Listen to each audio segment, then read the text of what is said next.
We in Louisiana are blessed to live in a state with God-given resources that are more plentiful than most. A place with culture, traditions, and assets that make us a unique slice of Americana, and a place that has been afforded opportunity after opportunity, only to see them squandered by mismanagement, scandal, corruption, poor policies, and as of late, personal ambition. But we continue to have opportunity come our way, and now is the time that we face the most challenging budget crisis of my lifetime. Now is the time to open the door and let opportunity in. Today, Kathy and Matthew and John and I announced my candidacy for governor of our great state. I will open that door. I'll boldly face the challenges ahead and lead Louisiana to new heights.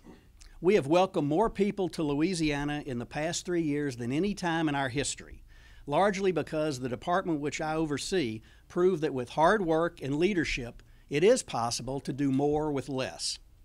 More people are employed in Louisiana than ever before, and we have more economic development projects scheduled to come our way. But as we stand on this threshold of prosperity, we're faced with a self-inflicted budget crisis that threatens our future. Understandably, our citizens are frustrated, confused, and angry that these two extremes can coexist. Louisiana needs a governor who can and will lead, a governor who will manage properly and prudently, and a governor who will not campaign constantly. We need a governor with the proven ability to bring us together, to work across party lines and regional divides. We need a governor who will tell Louisianians the truth, a governor whose sole focus is on our state, a governor who loves Louisiana and has lived that love his entire career in public service. I can be that governor.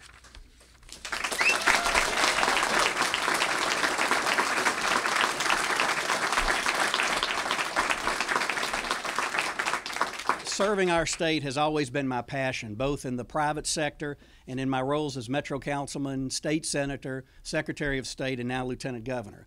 I've dedicated my life to making Louisiana a better place, and I will continue to do that as your next governor. As Lieutenant Governor, as all of you know, I have a responsibility to market the state to the rest of the country and to the world. It's a role I relish, and there's nothing I prefer than talking positively about the people of Louisiana and the state of Louisiana. But this role is more than just preserving the state's unique history and culture. It's about creating jobs and growing the economy. It's about supporting thousands of small businesses, moms and pops across Louisiana who showcase everything that makes our state wonderful. After the hurricanes, Katrina and Rita and Isaac and Ike and others, and after the oil spill that damaged our coast, our tourism industry was in shambles. The state's current budget problems and this administration's redirection of dedicated money have meant less dollars to advertise and market our state. But I knew, and our staff knew, that tourism was much too important to Louisiana to simply cut the budget, accept those limitations, and hope to get by. Thousands of Louisiana families depend on the jobs that tourism provides, and quite simply, we had to do more with less. And that started with me at the top. I eliminated the highest paying position in the Department of Culture, Recreation, and Tourism. I chose to do that job myself. That's what the people elected me to do. I shrunk our executive staff, as we had done at the Secretary of State's office, and put tourism dollars to work where they would have the greatest return on investment. And it's paid off. I introduced our now successful Pick Your Passion brand and worked with the tourism industry across the state to create a record-breaking number of jobs. Just last week, economist Lawrence Scott announced that 23,000 new jobs were created in Louisiana last year. The largest percentage increase in jobs was in the tourism and hospitality sector. Instead of letting the oil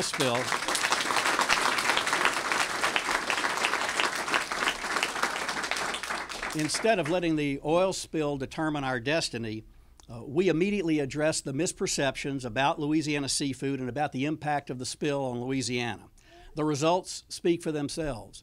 We have seen record increases in jobs in the tourism industry, in visitation to our state, and most importantly, money spent here in Louisiana. That translates to dollars in the pockets of Louisiana businesses and tax revenue not paid by the citizens of this state, not paid by any of you in this room, but paid by people who are visiting our state and who have come to enjoy all the aspects that make Louisiana great.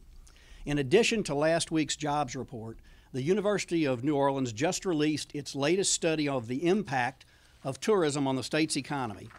And I'm happy to tell you that for the third year in a row, we have not only rebounded from the spill, we've recorded numbers higher than any time in our state's history.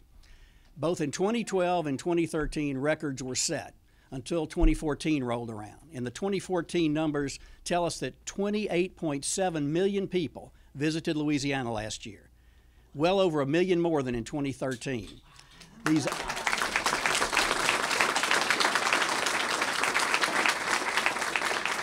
These visitors spent $11.2 billion in Louisiana, which translates to $836 million in state sales taxes. $836 million in state sales taxes that none of us in this room paid. For every dollar we invested in tourism, a budget that was cut, the state realized $38 in income, a 38-to-1 return on investment.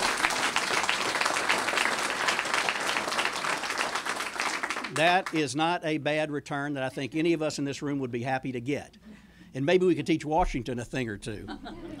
Thousands of cash registers jingling around Louisiana, putting money in the pockets of hard-working workers and young entrepreneurs. In Baton Rouge alone, waiters and chefs and bartenders who work on a revitalized 3rd Street in downtown Baton Rouge. And all across the state, similar jobs being rewarded by dollars paid by people visiting our state. People look at the challenges facing our state and wonder if it's going to be simply too much to overcome.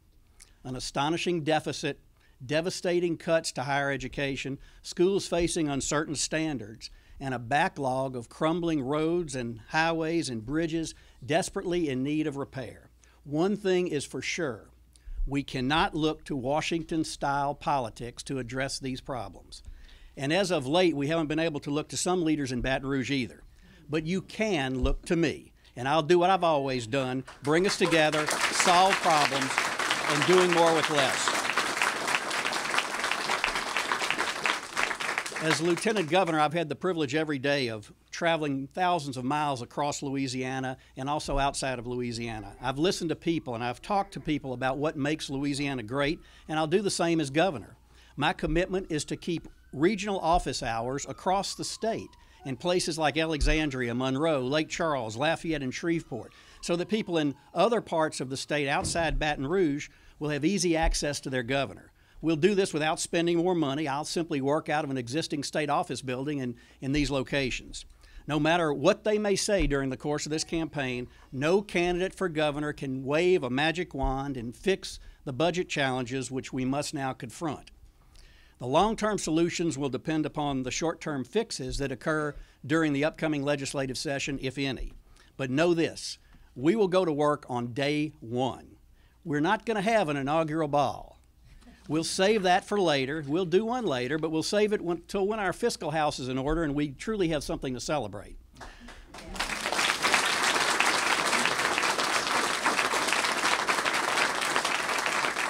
Once and for all, we'll create stability in the state's so far unstable budget. We'll end the practice of using one-time money to pay for ongoing expenses. We'll regain the public's trust by directing dedicated funds to the purpose for which they're intended, and we'll put everything on the table.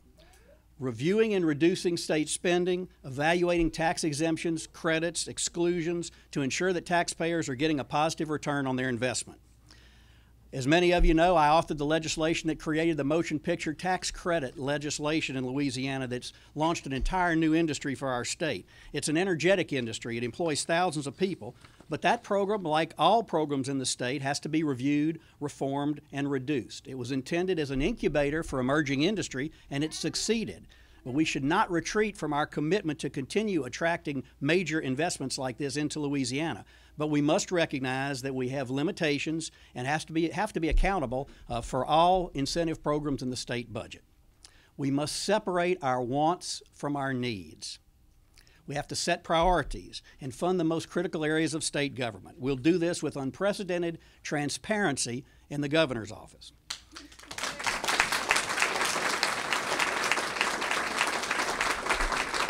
I have said many times that across-the-board budget cuts reward the inefficient and punish the efficient and ensure mediocrity at all levels of government. we've got to budget based on priorities. Those priorities for me start with education, transportation and infrastructure, and keeping our economy strong. Education is the lifeblood of opportunity. We need to ensure that our children are prepared to tackle the challenges of the 21st century and are properly trained for the careers which are going to be available now and in the future throughout Louisiana's pipeline. Higher education is a top priority, and it's going to be funded as such.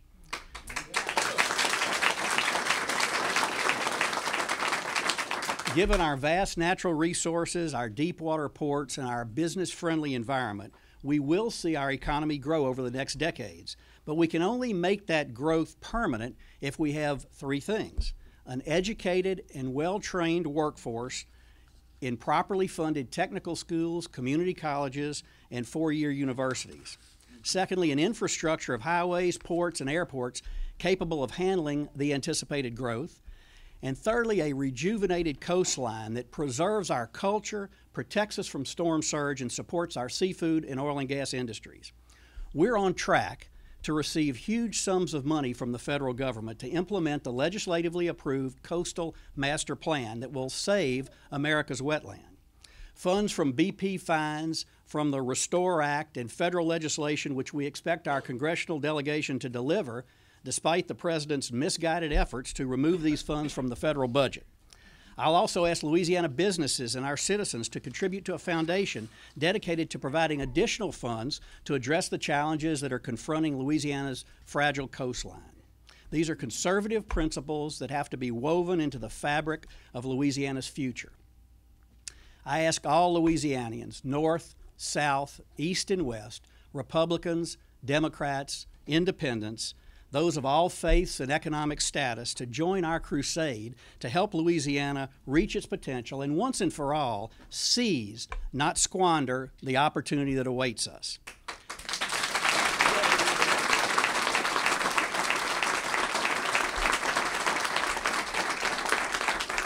Like all of you, I love Louisiana, and I know that with open, honest, and transparent leadership, our best days are ahead.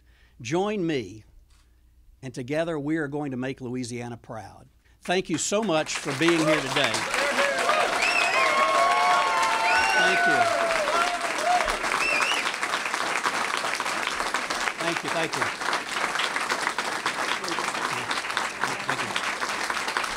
Thank you. Well, we're at a critical point right now in Louisiana, obviously. The budget crisis that we're facing has been probably the worst I've seen in my time in public life, and I think people are frustrated and they're disappointed and they want to see some things done differently, and I believe they're going to conclude that I'm the person who can make that happen. I hope that there's an enthusiastic group of people who are supporting me from all walks of life, and the fact that I'm looking long-term for what we want Louisiana to look like for our children and our grandchildren. As trite as that sounds, I think it's an accurate assessment of what we've got to do in Louisiana. We've got to right the ship. We've got to create an infrastructure that's going to welcome the kind of opportunities that are coming our way, and put a renewed emphasis on education to make sure that our Louisiana citizens are trained for these jobs that are forthcoming.